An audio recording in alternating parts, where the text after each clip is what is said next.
नमस्कार दोस्तों, JP stenography YouTube channel पर आपका स्वागत है। ये डिक्टेशन 100 शब्द प्रति मिनट का होगा, जो कि 5 मिनट तक बोला जाएगा। 10 सेकंड बाद स्टार्ट किया जाएगा। दोस्तों, अगर आप चैनल पर पहली बार आए हैं तो चैनल को सब्सक्राइब जरूर कर लें, ताकि आपको नए नए डिक्टेशनों की नोटिफिकेशन मिलती रहे। स्टार्ट। जब वह उसके पेट में गोलियां दाग रहा था तो तुकाराम ओम्बले ने अपने पेट से बंदूक हटने नहीं दी, जबकि ये तकलीफदह था। उन्होंने इसे इतनी जोर से पकड़ा ताकि वह दूसरे पुलिसकर्मी पर हमला न कर सके। उस बंदोबस्त ड्यूटी में सेकंड से भी कम में दूसरा पुलिसकर्मी लपका और उसे जिंदा पकड़ा, ताकि दुनिया को साबित कर सके जो वाकई जरूरी था।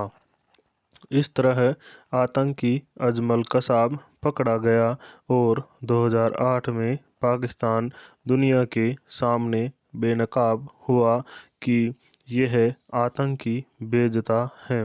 भारत विश्व पटल पर पूरी ताकत से साबित कर सका, क्योंकि तुकाराम ने देश के लिए जिंदगी न्यौछावर कर दी थी। वह न सिर्फ मुंबई पुलिस बल्कि महाराष्ट्र, उससे भी ऊपर पूरे देश के लिए एक्स फैक्टर थे। मध्यरात्रि के चंद घंटों बाद जब दक्षिणी मुंबई में एक्शन चरम पर था, शहर डर के साए में था, आंखों से नींद गायब थी।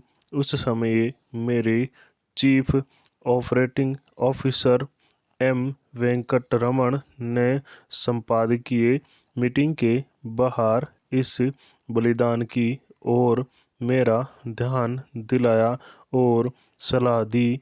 इस पर हमें तुरंत स्टैंड लेना चाहिए, जिस पर शायद इस वक्त किसी का ध्यान न जाए, क्योंकि उन घंटों व दिन में 3 बेस्ट पुलिसकर्मी शहीद हो गए थे। ध्यान बड़े नुकसान पर था। ऐसे में संभावना थी कि कांस्टेबल के बलिदान पर किसी का ध्यान नहीं जाएगा। मुझे उस समय के संपादकों में से एक के रूप में गर्व होता है, जिन्होंने मुंबई के डीएनए अखबार में उनके बारे में यह कहते हुए लिखा कि वह एक्स फैक्टर थे और उन्हें कभी न भूले। कामकाज प्रमुख सीओओ की निगाहें हमेशा एक्स फैक्टर पहचानने पर होती हैं, क्योंकि उन्हें ही रोज के काम को उपलब्धियों तक पहुंचाना होता है। वे कंपनी बोर्ड के लिए जवाबदेह होते हैं। जब बोर्ड खराब प्रदर्शन या प्रदर्शन में कमी पर सवाल करता है तो इन पर भी गाज गिरती है। इसलिए वे अलग अलग दिन अलग अलग लोगों को खोजते हैं जो रोजमर्रा के कामकाज में एक्स फैक्टर के रूप में काम करते हैं।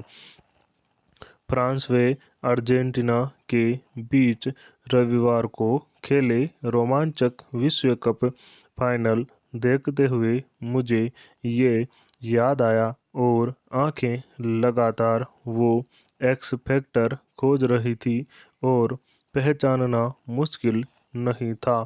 वह अर्जेंटीना के एंजेल डी मारिया थे। डी मारिया ने पहले गोल के लिए पेनल्टी हासिल की और खुद दूसरा गोल दागा, जिससे अर्जेंटीना को 2-0 की बढ़त मिली।